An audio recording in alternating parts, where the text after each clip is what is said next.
सहजान स्वामी महाराजनी जय। हे महाराज, हे स्वामी, हे शास्त्री जी महाराज, हे योगी जी महाराज, हे काका जी महाराज, हे पप्पा जी महाराज, हे हरिप्रसाद स्वामी जी, हे जसभाई साहेब, हे अक्षर विहारी स्वामी जी, हे हरिभाई साहेब, हे बा, हे बेन, हे ज्योतिबेन, हे दिनकर भाई, हे गुरुजी, हे कांति काका, हे सर्व गुणातीत स्वरूपो, मैं आपके संबंध से प्रत्यक्ष ब्रह्मस्वरूप हूँ। मेरी सामने आया हुआ मुक्त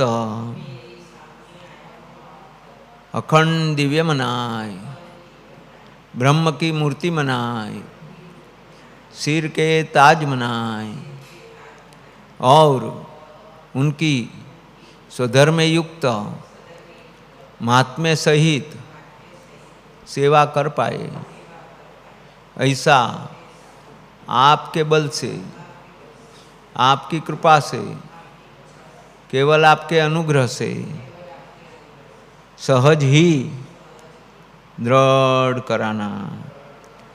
आँख बंद रखो, टट्टार बैठो, प्राणायाम करके प्राणिक जप करो।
સહજાન સ્વામી મહારાજની જય.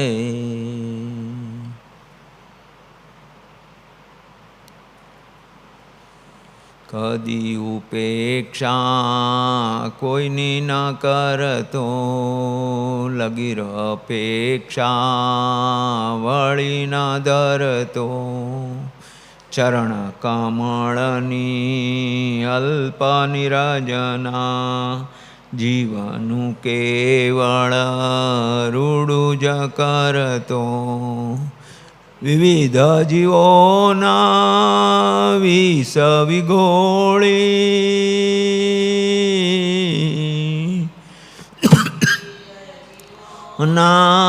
વિષ વિગોળી, અમૃતની કરે ધારો, ચૈતન્ય શિલ્પના સૌમિલ શિલ્પિત, કાંતિ કાકા પપ્પા કેરી, મૈત્રીની સાક્ષાત ત્રિપુટી, હૃદય હૃદયથી જોડ્યા જેણે, મહામાયાને મૂળથી ઉછેરી, આશીષ અર્પો એ મૈત્રીથી,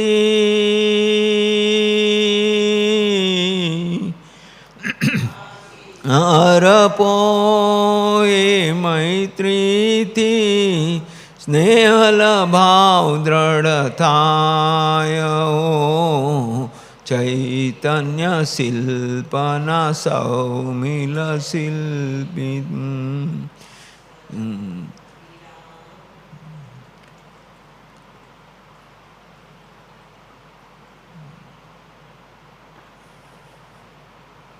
સહજાન સ્વામી મહારાજ કી જય.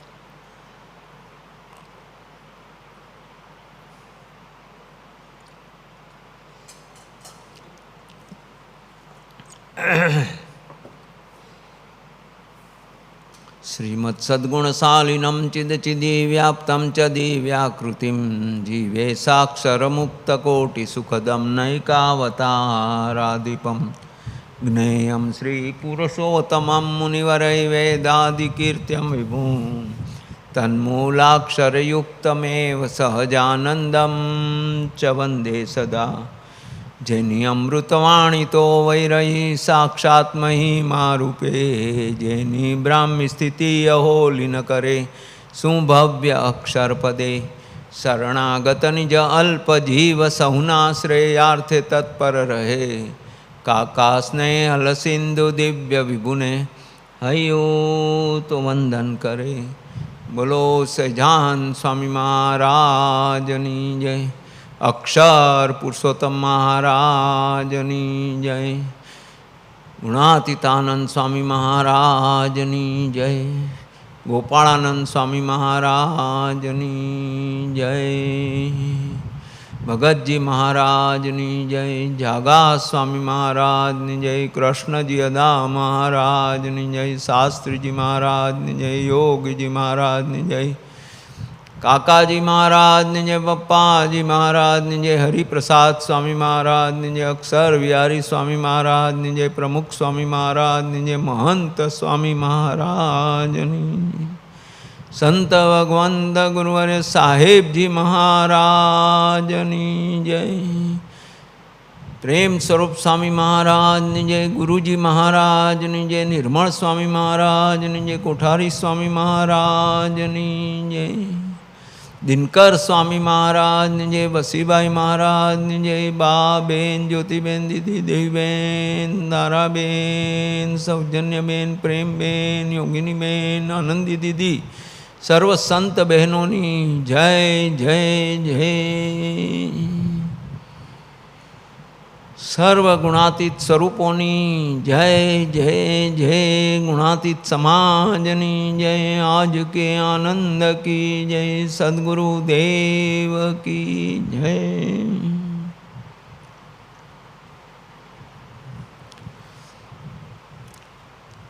आज बुधवार की सभा तारदेव में वसी भाई और सब भक्त मंडल वहाँ है। अक्षरधाम पवई मंदिर में भी सब भक्त मंडल वगैरह सब इकट्ठे हुए हैं। और औरंगाबाद मंडल, वापी, नासिक, पूना, कई सारे भक्त को सब भक्तों कई जगह से जुड़े हुए हैं। पेरिस मंडल, लंदन, अमेरिका, सब जगह से जुड़े हैं। और आज हम बुधवार की सभा में, जो हमारी 4 दिन पहले सैटरडे को सभा हुई थी 6 तारीख को, उस दिन वचनामृत गढ़ड़ा मध्य 22 का निरूपण हुआ था। उसमें थोड़ा समय की कमी के कारण एक लास्ट पैराग्राफ मध्य 22 का बाकी रहा था। वसी भाई ने तो समझाया था, मगर हमारा पढ़ने का वगैरह बाकी था।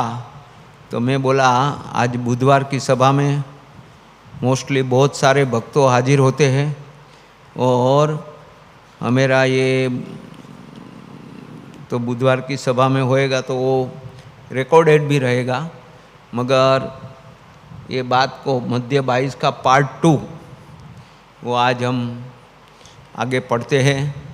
पार्ट 1 में स्वामीनारायण भगवान ने बहुत अच्छी अच्छी बातें करी थी और बहुत अच्छी तरह से समझाया था। सुरवीर भक्त का लक्षण समझाया था। भक्त को लक्ष्य कैसे नक्की करने का ये समझाया था। तुम्हारा लक्ष्य क्या होना चाहिए, अक्षरधाम, वो बताया था। और वो लक्ष्य को प्राप्त करने में जो भी अवरोध आता है उनके सामने लड़े वो सुरवीर भक्त, वो अवरोध को दूर करे, मार के भगा के, वो सुरवीर भक्त। ऐसी बहुत अद्भुत बातें स्वामीनारायण भगवान ने ये पहले पार्ट में बताई थी। बाद में स्वामीनारायण भगवान ने अपने विचारों को कैसे टालने का, मन में जब भी बहुत विचार की धारा चलती है तो उसको ठुकराना मुश्किल होता है।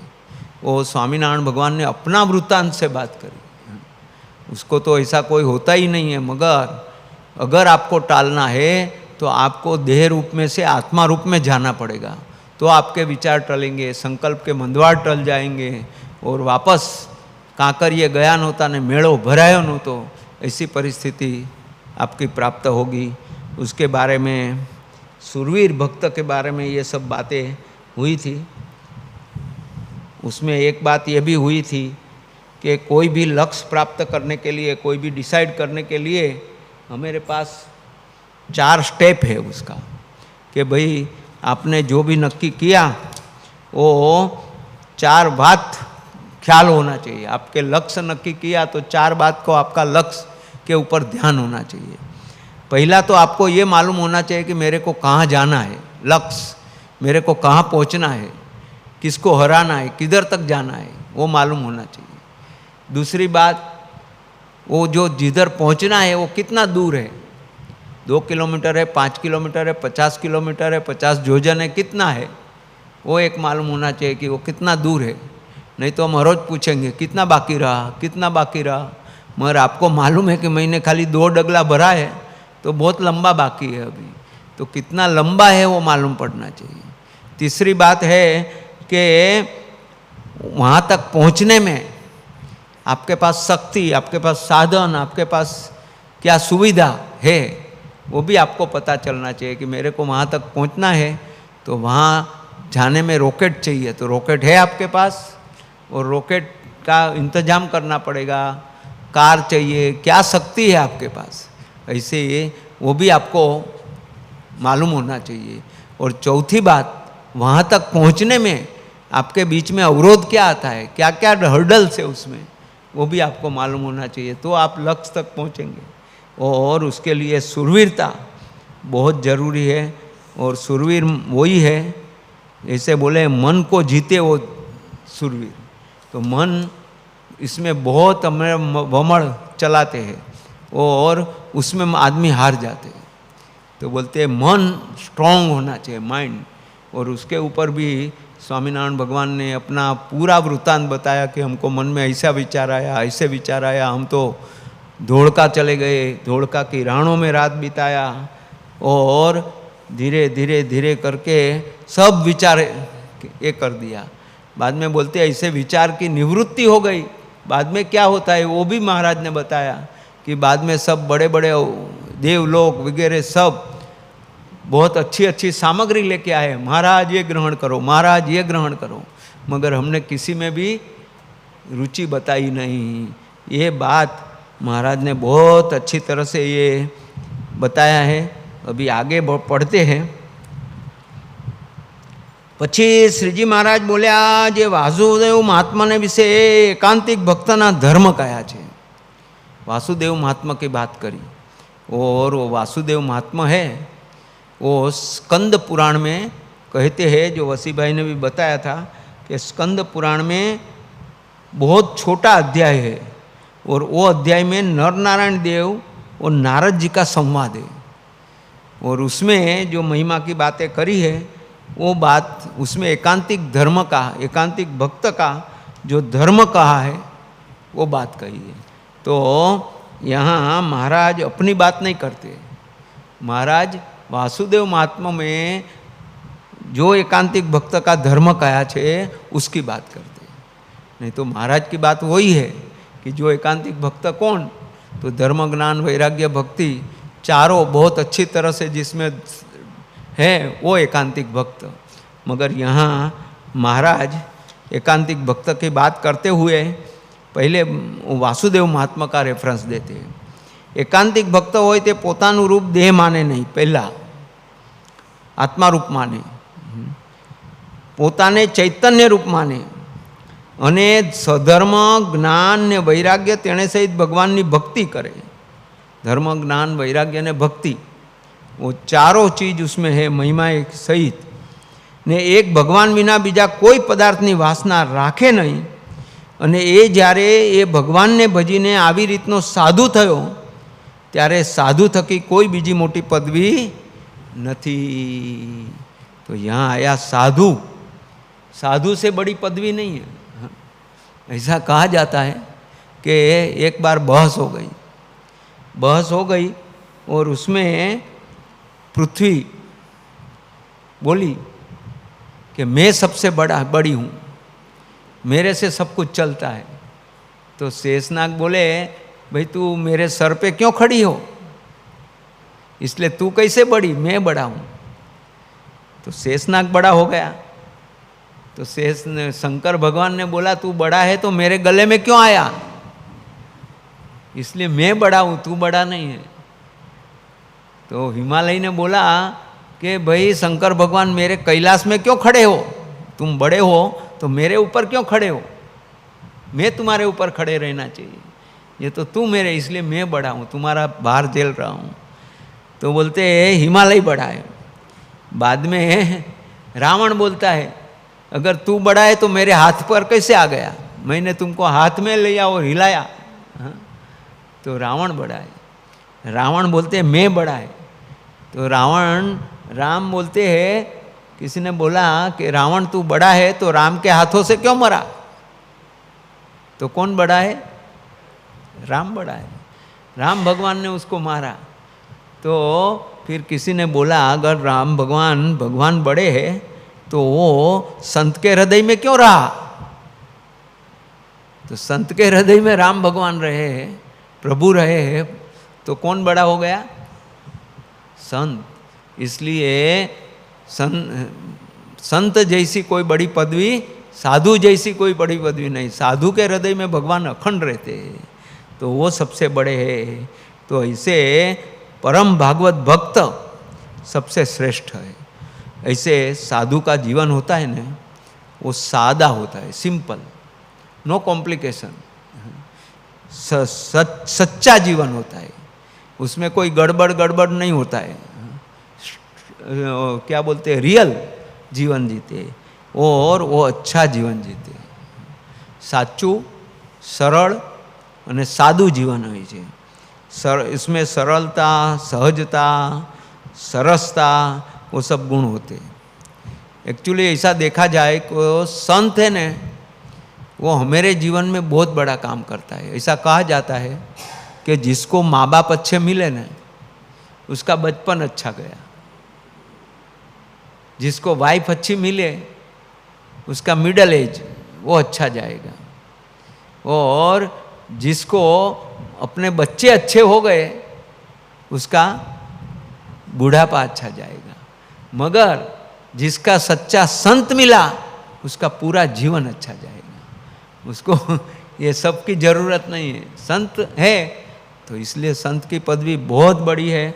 और यहाँ महाराज बोलते हैं साधु थकी कोई बड़ी पदवी नहीं है, सारा साधु मळे तो पूरा जीवन धन्य हो जाता है, और वो हमें ऐसी स्थिति को प्राप्त कराते हैं। इसलिए संत मिलना वो बहुत बहुत बहुत अद्भुत बात है। फिर यहाँ बोलते हैं और एक बात आगे बोलते हैं, साधुता जेवी कोई बड़ी पदवी नहीं है, साधु है उसके जैसी और कोई बड़ी पदवी नहीं है। जेम राजा होय ने तेनी राणी होय ते जेटलामां राजानुं राज्य छे तेटलामां राणीनुं राज्य पण कहेवाय। साधु की पदवी बहुत बड़ी है, वो निष्कुलानंद स्वामी ने भी गाया है और हमारे स्वामीनारायण भगवान ने भी, और स्वामीनारायण भगवान के जितने संत हैं उसने अपने जीवन से भी बहुत बहुत बताया है कि संत जैसी कोई बड़ी पदवी नहीं है। और संत का वो महात्मा साधु संतों ने जीवन जी के बताया है। और ऐसे कई प्रसंग स्वामीनारायण भगवान के ये जो संतों के जीवन में, स्वामीनारायण भगवान के आख्यान में बहुत सारे प्रसंग हैं। और ये सब प्रसंग कहीं न बैठे तो हमारा समय ऐसे ही निकल जाएगा, मगर ये सब संतों में इतना पावर था, जेटलामां राजानुं राज एटलामां राणीनुं राज, अने जेटलामां राजानुं राज एटलामां राणीनुं राज पण कहेवाय। अने जेवो राजानो हुकम चाले तेवो ज राणीनो पण हुकम चाले। तेम भगवाननो जेवो प्रताप छे तेवो जे साधुनो पण प्रताप छे। साधु का इतना बड़ा प्रताप है। इधर महाराज ने 3 बात करी है, एक तो एकांतिक धर्म, एकांतिक भक्त किसको कहे वो बताया। बाद में वो एकांतिक भक्त आगे बढ़ते बढ़ते इसे साधु की पदवी प्राप्त करते हैं, जिसको कोई वासना नहीं रहती है वो साधु। और वो साधु की पदवी अद्भुत है, उसका महात्मा बताया कि साधु का पदवी कितनी बड़ी है, तो कि भगवान की जितना चलता है उतना ही वो साधु का चलता है। वो साधु जो चाहे वो कर सकते हैं। साधु का प्रताप अद्भुत है, मगर वो भगवान की मर्जी के सिवा कुछ नहीं करते हैं। फिर भी अगर कोई ऐसा उसको लगे कि ये मेरे को करना है तो भगवान को प्रार्थना करके वो भगवान के पास करवा लेते हैं। इतने साधु का पावर है। तो ये साधुता की जैसी पदवी वो साधु बहुत बड़े है वो बताया है। और बाद में महाराज ने बहुत अच्छा बताया है कि साधु ऐसा जीवन जीते हैं तो उसको कोई अपेक्षा किसी के पास नहीं रखनी चाहिए। साधु बन जाता है, साधु का पदवी प्राप्त होता है, बाद में उसके पास बहुत सारे प्रलोभन आते हैं, मगर वो प्रलोभन को उसको स्वीकार करना नहीं है। क्यों नहीं स्वीकार करना है? क्योंकि उनकी वो गरिमा है, उनका वो लेवल है। अभी राजा ने रानी को अपना क्या बोलते हैं रानी बनाया, किसको? मार्केट में गया होगा, कोई भीख मांगती थी, बहुत रूपवान लड़की थी, तो प्रधान को बोला ये लड़की को मेरे राजमहल में लेके, इसके साथ मेरे को शादी करनी। बाद में तो लड़की के साथ शादी कर ली। राजा नी रानी भमी भीख मांगे, हाले कंगाल ने हाल। वो राजा को रानी बना दी, अरे रानी को भीख मांगती लड़की को रानी बना दी। उसके साथ फिर तो महल में रहने लगी। महल का सब कपड़े वगैरह सब बदल गया, और पूरा एकदम अत्तर बत्तर वगैरह सब लगा के स्नान करने का वगैरह सब, 10 तो दासियों उसकी सेवा में। बहुत अद्भुत उसका पावर आ गया, पावर हो गया। भी राजा की रानी तो बन गई, मगर स्वभाव रहा। स्वभाव क्या रहा? भीख मांगने का। तो वो भीख मांगने का तो रहा नहीं। वो पानी मांगेगा तो दूध आ जाएगा, शरबत आ जाएगा, जो भी मांगेंगे उससे अच्छा ज़्यादा होएगा। तो वो बेचारी बीमार हो गई। बीमार हो गई को दिन दिन दिन दिन प्रत्येह वो छोटी छोटी छोटी होती गई। राजा ने बोला इधर इसको इतना क्या दुख है। वैद्य को बुलाया, बड़े बड़े वैद्य को बुलाया, सब ने बोला भाई नाड़ी बराबर है, सब रिपोर्ट बताया, सब रिपोर्ट ऑल राइट है, कोई तकलीफ नहीं है उसको। तो फिर एक वैद्य आया, वो जरा चिकित्सक था, उसने भी उसको देखा, बोलते इसको कोई बीमारी नहीं है, अभी देह की बीमारी नहीं है तो बीमारी किसकी होनी चाहिए? मन की। अभी माइंड की कुछ बीमारी है। तो उसने राजा को बोला ये आया, ये कहाँ थी पहले वो बताओ। तो कि ये तो भीख मांगती थी, वो और बटकू रोटला मांग मांग के खाती थी। अभी इधर तो इसको ऐसा सब रानी बन गई। तो वैद्य बोले अभी मैं अच्छा कर दूंगा उसको, उसके लिए एक थोड़ा हॉल जैसा बना दो, उसमें थोड़ा 4 5 8 10 गोखला बना दो और गोखले में रोज आधा आधा रोटला रख देने का। तो बोले ठीक है। बाद में वो गोखले में सब रोटला रख देते थे और उसको वो हॉल में पैक करके चले जाते थे। बाद में वो हर एक गोखले के जाती थी, ए महालक्ष्मी माँ बटकू रोटलो दो। बाद में वो गोखले में से रोटला लेके खाती थी, आदत। और ऐसे हर एक गोखले के पास जाके हे माताजी बटकू रोटलो दो एम करीने रोटलो खाई। तो योगी जी महाराज ये प्रसंग कहते थे, बाद में बोलते थे वो 1 वीक में तो वो डोसी वापस पबेड़ा जेवी थी गई कोई रोग नहीं था। फिर राजा ने रखी होगी उसको, रानी बन गई थी, साधु की पदवी प्राप्त कर ली थी, मगर स्वभाव रखा ऐसा। तो उसको जय स्वामीनारायण, राजा नी रानी बनी भीख मांगे, हाले कंगाल ने हाल, घर लजामणी रानी जानी राजा ने, खीजी पाड़े वाली खाल रे संतो, सिद्धने रहिए रे कंगाल। यहाँ महाराज ने तीसरी बात ये करी है, संतों की गरिमा वो क्या होती है वो बताए हमें। संत होती है, साधु की पदवी प्राप्त होती है, भगवान आपका कहा करते हैं, आप कितने बड़े हो, वो फिर भी आप ऐसे जीवन जियोगे तो बोलते हैं भगवान नाराज हो जाएंगे। एक नारूपन नाना उसका लड़का था बापू भाई, वडोदरा में रहते थे वो, और वो बीमार हो गए, उसकी वाइफ वगैरह सब बहुत परेशान हो गए। बीच में मैं बात भी करी थी उसको, वो देवी माता का भी उसने प्रार्थना करी कि भाई इसको बचाओ, हमारा एक लड़का है। बाद में महाराज आए, महाराज दोनों को बोला आप लोग हमारे भक्त हो ना, फिर भी आप माता जी के पास गए। माता जी के पास जाओ कि किसके भी पास जाओ, इसको मैं लेके जाने वाला हूं। तो दोनों तो भक्त थे एकदम एकाम। तो उसने बोला महाराज हमारे लिए तो ये एक लड़का है वही सब कुछ होता है, इसलिए उनके प्रति का प्रेम के कारण ऐसा हुआ, मगर हम तो आपके इस भक्त है, इसलिए आप ऐसे मानो मत ऐसा कुछ। और बहुत प्रार्थना की। बाद में महाराज ने बोला तो मैं अभी इसको लेके जाता हूँ, इसका आयुष्य पूरा हो गया है। तो दोनों ने बोला हाँ महाराज आपकी जो मर्जी, आप समर्थ हो लेके जाओ। इतना बोलते बोलते तो वो दोनों की आंख में आंसू आ गए, आंसू आने लगे। और महाराज ने उसको लेने के लिए संतों ने देखा, संतों से रहा नहीं गया। उसने महाराज को बोला महाराज जो ऐसे संसारी है, वो संसारी એટલું સુખ, સંસારીને એટલું સુખ, सूत वित्त विना माने दुख।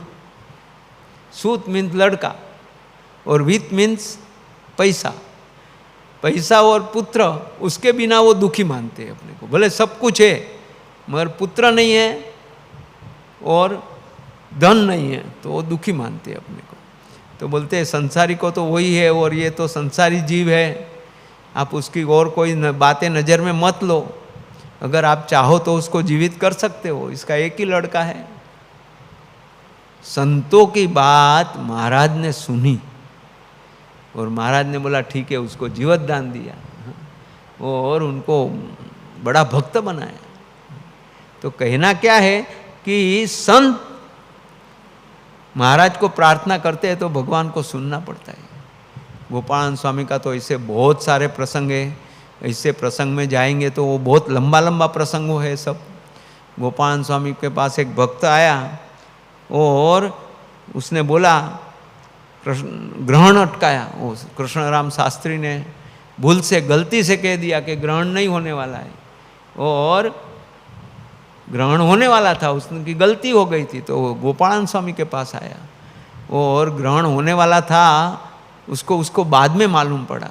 तो बोलते अभी मेरी गलती हो गई। और उसके पहले तो क्या बोलते हैं, आपस में कॉन्ट्रैक्ट साइन कर दिया कि अगर ग्रहण होगा तो मेरा सर कटेगा और ग्रहण नहीं होगा तो तुम्हारा। और ग्रहण होने वाला था। गोपाल स्वामी के पास गया, गोपाल स्वामी ऐसा ऐसा है, आप कुछ करो। तो गोपाल स्वामी ने क्या बोला, तू मेरा भक्त है और इसी तरह से तुम ये मेरे शरण में आए हैं। गोपाल स्वामी ने भी देखा तो बोलते चिंता मत कर, ग्रहण नहीं दिखेगा। और गोपाल स्वामी इतने समर्थ संत जो ये सब की गति अटका सकते हैं, वो कौन अटका सकते हैं? वो तारा मंडल वगैरह सब की गति रोक दी, ग्रहण नहीं दिखा। और वो सब ने तो गिनती किया था, वो सब बराबर था। सब ने चारों दिशा में घोड़े दौड़ाए कि किधर भी ग्रहण दिखता है तो देखो, कहाँ भी ग्रहण नहीं दिखा। और वापस आए। तो कहना ये है कि संत है वो अशक्य को शक्य कर सकते हैं। ऐसे सच्चिदानंद स्वामी भोला भगत थे और संत थे, मगर स्वामीनारायण भगवान के सच्चे साधु थे। तो सच्चिदानंद स्वामी को सबने बताया, पहले दुष्काल होने वाला था। महाराज ने बोला दुष्काल होने वाला है, बारिश गिरा ही नहीं, बहुत त्राही माम, अप्रैल महीना तो जा ही नहीं सकता है, ऐसे बारिश हुआ नहीं। जून महीना आ गया, जुलाई महीना आ गया, बारिश नहीं। और इतनी गर्मी परेशानी बहुत बढ़ गई। महाराज के पास गए, महाराज ने तो कुछ सुना नहीं, क्योंकि महाराज बोले इंद्र रूठ गए, आज बरसने वाले नहीं है। तो गोपाल स्वामी के पास गए। तो गोपाल स्वामी ने भी बोला कि महाराज ना बोलते हैं इसलिए हम कुछ नहीं कर सकते, महाराज की मर्जी नहीं है तो नहीं हो सकता है। तो भला बोले सच्चिदानंद स्वामी के पास गए, स्वामी दुष्काल है, ऐसे सब भक्तों दुखी हो रहे हैं, गायों भैंसों सबको तकलीफ है, आप समर्थ हो, आप कुछ करो। और आप इंद्र भगवान को बोलेंगे वो जरूर बारिश गिरसाएंगे। अगर महाराज उसमें आपको डांटेंगे न तो आप फिक्र मत करो, हम महाराज को मना लेंगे। इतना तक भक्तों ने बोला। भक्तों को मालूम था कि ऐसा होगा तो तकलीफ तो होगी। तो सबने ऐसा बोला। सच्चिदानंद स्वामी ध्यान में बैठ गए, इंद्र राजा के पास गए। ओ इंद्र राजा, ये क्या लगाया है, बरसों हमारे भक्त दुखी होते हैं, ऐसा है वैसा है। इंद्र राजा को मानना पड़ा, बारिश आया। तो कहना क्या है कि संत का पावर इतना बड़ा है, जितना हुक्म भगवान का चलता है उतना ही भगवान के ऐसे संत का भी हुक्म चलता है। संत है न, वो भगवान नहीं चाहते कि मैं इसका कल्याण करूं, मगर संत प्रार्थना करके उसका प्रारब्ध चेंज करा सकते हैं। प्रारब्ध बदलना बहुत मुश्किल है, ये बहुत हाईएस्ट लेवल की बात है। हाँ, और मुक्तान स्वामी एक बार सवारी निकली थी। मुक्तान स्वामी भी हाथी पे बैठे थे और महाराज भी हाथी पे बैठे थे और सवारी आगे बढ़ रही थी। उसने में एक आदमी बेचारा गरीब एकदम महाराज के पास गिड़गिड़ाते थे, ऐसा ऐसा हाथ जोड़ के प्रार्थना करते थे। महाराज उसके ओर देखते ही नहीं थे। महाराज अपना नज़र बदल देते थे। बहुत ऐसा हुआ, एक बार बदल दिया, दूसरी बार बदल दिया, तीसरी बार गिड़गिड़ाए तो भी वो महाराज उनकी वो दृष्टि नहीं करते।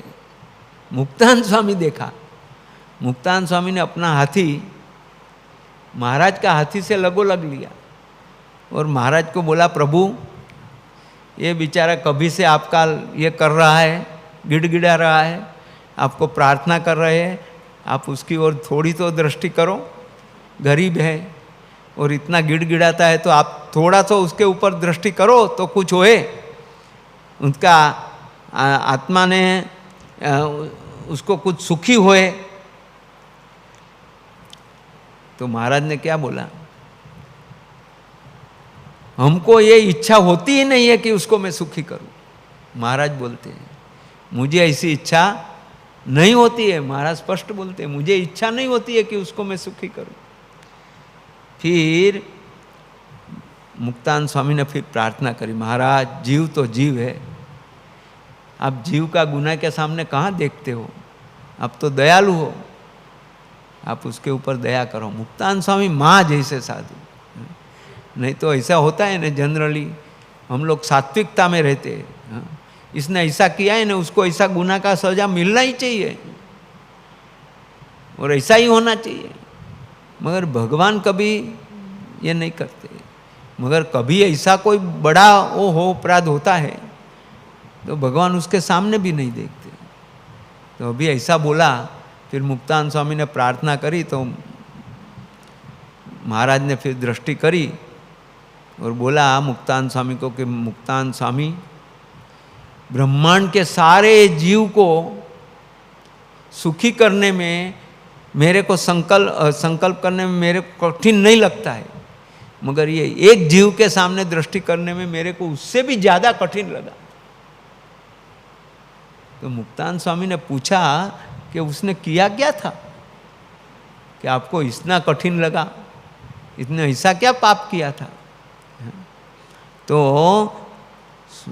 स्वामीनारायण भगवान ने बताया कि लास्ट जन्म में वो पौंड्रिक था और उसने भगवान का रूप धारण किया, हाथ वो गलत हाथ लगा दिया, 4 हाथ, मैं भगवान हूँ, विष्णु हूँ, ऐसा करके अपने आप को भगवान ठहराया।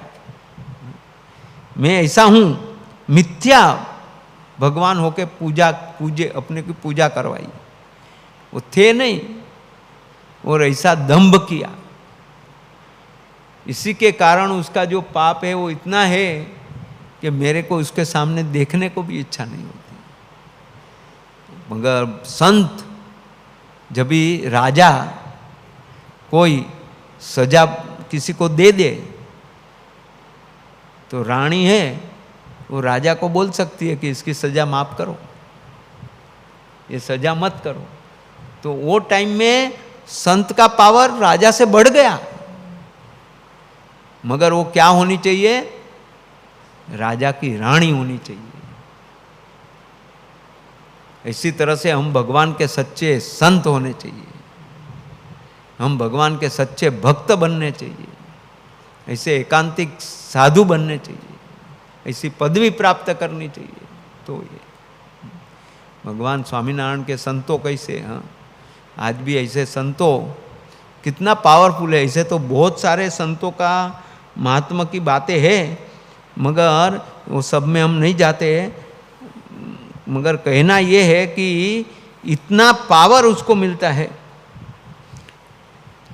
काम दूधा कल्पतरु पारस चिंतामणि चार, पण संत समाने के नहीं एम मनमा कर्यो विचार।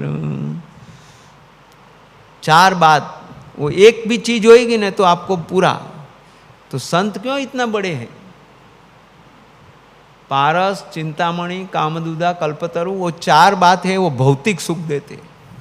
आप जो मांगो, पलंग चाहिए तो पलंग देते हैं, फ्लैट चाहिए तो फ्लैट देते हैं, फिर अच्छा खाना चाहिए तो अच्छा खाना देते हैं, भौतिक जो भी चीज़ चाहिए वो चारों देते हैं। मगर जो संत है ना, वो तो आध्यात्मिक भी देते हैं और भौतिक भी देते हैं। आपको जिसमें सुख होए वो देते हैं, अखंड सुख होए वो चीज़ में तो थोड़े टाइम सुख होएगा, बाद में तो दुख ही है। मगर संत का पावर बहुत बड़ा है, बहुत बड़ा है। और ऐसे संत के सिवा और कोई ये नहीं है। इसलिए बहुत संतों का महात्मा ये बताया है। और स्वामीनारायण भगवान इसलिए संतों के प्रति बहुत स्ट्रिक्ट है। एक बार स्वामीनारायण भगवान कुछ खा रहे थे, गुणातीतानंद स्वामी की बात में है, और गुणातीतानंद स्वामी ने अभी संत ने, वो गुणातीतानंद स्वामी ने, महाराज को कुछ रुमाल ज़रूरत पड़ी, रुमाल नहीं था। गुणातीतानंद स्वामी ने अपनी झोली में से अच्छा रुमाल, रेशमी रुमाल, वो महाराज को लुचने के लिए दिया। तो महाराज ने वो किया, मेरे साधु की झोली में जो बड़े बड़े धनवान लोगों के पास नहीं होता है ऐसा चीज मेरे साधु के पास है।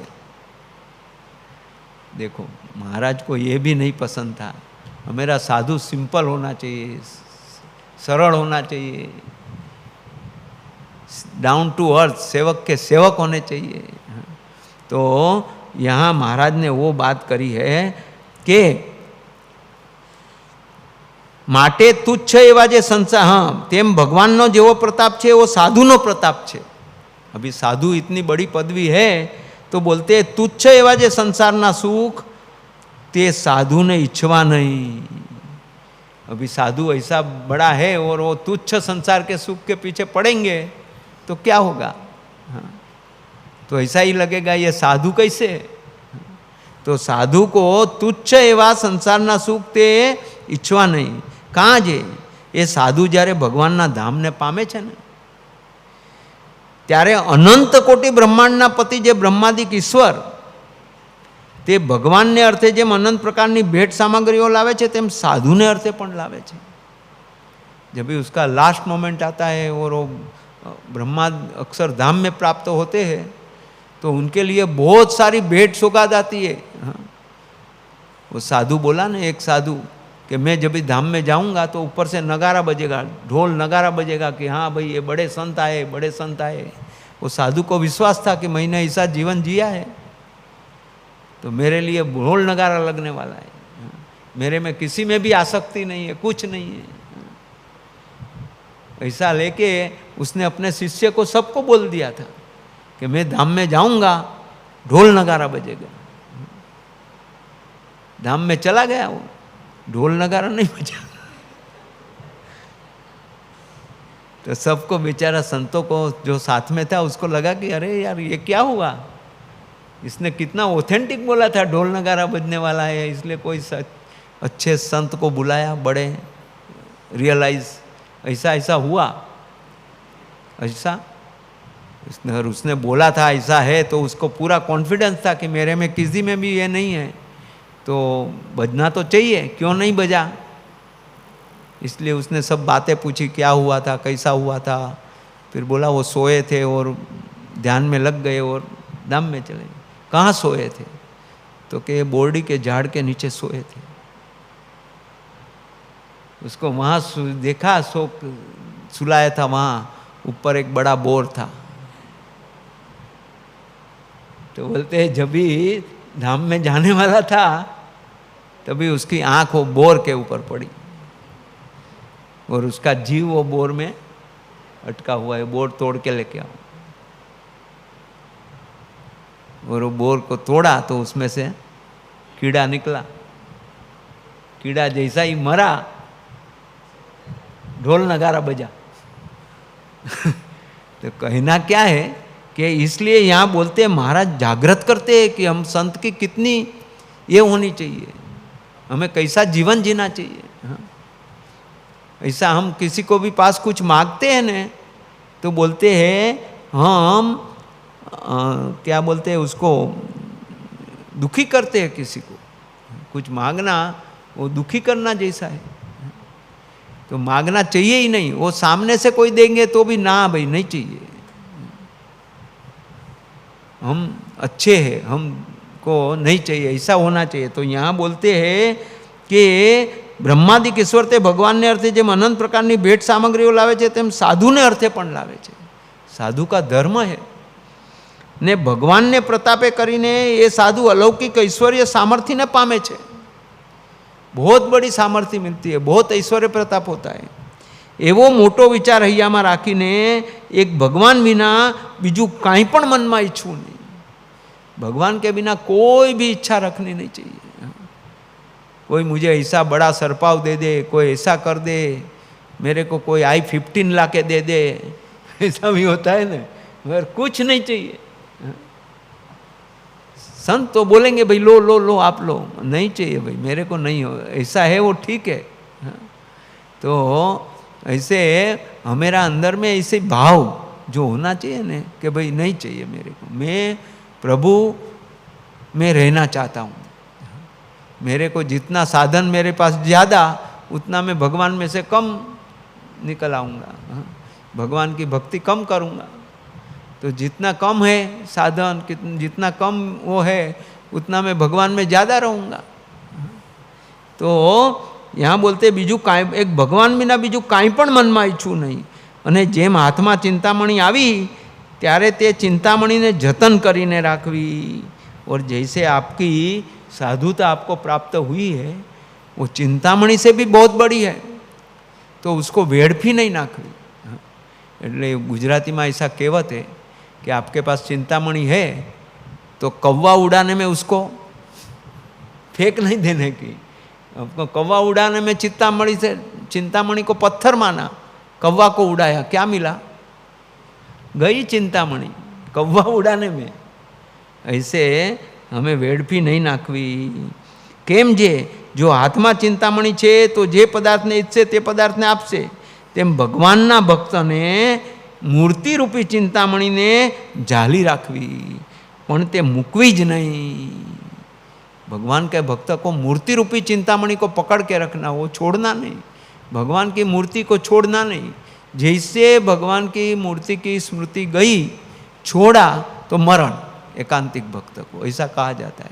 तो बोलते वो वचनामृत में तो लिखा है कि घड़ी आधी घड़ी भगवान का एकाग्रचित से भजन करेंगे तो सब कुछ नाश, मगर वो इनिशियल के लिए प्राइमरी में है। तुम्हारे तो पीएचडी में हो और पीएचडी में भगवान की एक क्षण के लिए भी भगवान की मूर्ति गई तो मरण वापस सैकड़े एक थी शुरू होता है। तो यहाँ मूर्ति रूपी चिंतामणि जाली राखवी, पण तेने मूकवी ज नहीं, तो एने सर्व बातनी सिद्धि थशे। कैसी सिद्धि होगी? सभी बात की सिद्धि हो जाएगी। तो हमें तो वही करना है, हम वही रखना चाहिए, हम वो प्राप्त करना चाहिए। ऐसा हमेरा भगवान के तरफ ऐसी दृष्टि होनी चाहिए। तो ये मध्य का 22 का वचनामृत में महाराज ने अल्टीमेट सब बात बताई। कल मैं अपने को बात करता था कि आध्यात्मिक मार्ग ऐसा है ना कि आध्यात्मिक मार्ग में अभी समझो 100-150 भक्तों जो भी सुन रहे होंगे, उसमें प्राइमरी क्लास वाला होगा, सेकेंडरी क्लास वाला होगा, हायर सेकेंडरी वाला होगा, ग्रेजुएशन वाला होगा, पोस्ट ग्रेजुएशन वाला होगा, पीएचडी वाला भी होगा। मगर यही बात को हर एक जन अपने अपने हिसाब से लेंगे। बात यही है, पीएचडी लेवल के लिए भी ये बात है और प्राइमरी वाले के लिए भी ये बात है। मगर जो प्राइमरी वाला है वो अपने हिसाब से लेगा, पीएचडी वाला है वो अपने हिसाब से लेगा। क्लास बात एक ही है। फिजिक्स हम देखते थे, फिजिक्स, केमिस्ट्री, अरे साइंस, तो पहले जाते थे स्कूल में, तो छोटे थे तभी क्या होता था, हवा में प्राणवायु होता है, ऑक्सीजन, नाइट्रोजन होता है, कार्बन डाइऑक्साइड होता है, ऐसा सब होता है। बाद में हम सेकेंडरी में आए तो भी साइंस में क्या होता है, हवा में प्राणवायु होता है, नाइट्रोजन होता है, कार्बन डाइऑक्साइड होता है। पर थोड़ा आगे गया कि प्राणवायु 20% होता है, नाइट्रोजन 79% होता है, कार्बन डाइऑक्साइड 1%। ऐसा मीन्स सब ये हुआ कि भाई सबसे ज़्यादा प्रमाण इसका होता है।